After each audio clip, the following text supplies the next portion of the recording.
大家好，我哋今日想同大家簡單分享一下我哋對美股嘅睇法。就住今年對美股，我哋整體嘅睇法仍然係睇多，預期今年美股仍然係會有正回報，但我哋認為今年美股唔會係一帆風順嘅一年，而係波動相對比較高嘅一年。點解我哋喺睇好嘅同時，認為今年相對仍然係要保持一個比較高嘅戒心呢？主要係喺宏觀面上，我哋見到市場有兩大逆風。第一個逆風係市場嘅估值並唔便宜。我哋望翻今年嘅美股呢，佢係以一個比較高嘅估值去開局嘅。我哋見到今年美股開局嘅時候，佢嘅市盈率大概係27.3倍，係高於19倍嘅歷史平均。而根據我哋做嘅回測顯示，開局嘅時候嘅估值越高，全年嘅回報率就會受到壓縮。換而言之，今年喺持貨途中嘅一個估值壓縮，係可能會階段性咁樣打壓到我哋持有美股嘅一個回報。第二個宏觀逆風就係年漲之後嘅壓力。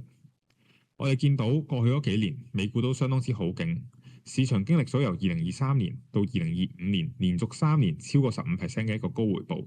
而歷史數據顯示，除咗90年代嗰一場嘅極端牛市，連續3年大漲之後嘅第4年，往往就係一個調整年。因此，我哋認為今年美股波動嘅壓力係存在嘅。咁既然係咁，點解我哋對美股唔直接睇淡呢？個原因係因為我哋見到喺基本面嘅角度，美股嘅企業盈利整體仍然係成長緊，只要盈利仍然係處於一個擴張週期，美股就冇轉入熊市嘅理由。所以我哋繼續看多。而根據目前嘅數據預測，美股今年嘅盈利增長大概係15%。如果估值不變嘅話，標普500指數預期可以去到7872點。而如果估值係去返5年平均嘅話，美股仍然可以去到大概7242點嘅水平。因此，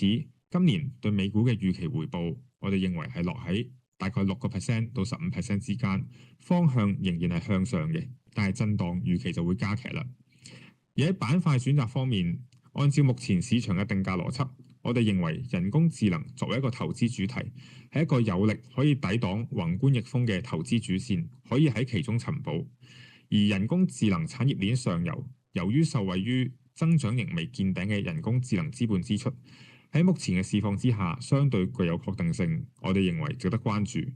而就住軟件股或者一啲雲服務供應商，雖然市場擔憂佢會被人工智能所威脅，或者資本支出持續增加，增加咗未來現金流嘅不確定性，但係我哋見到部分嘅優質個股已經跌到一個估值相對合理嘅水平，所以有關嘅板塊，我哋亦都認為相對具有一個關注價值啦。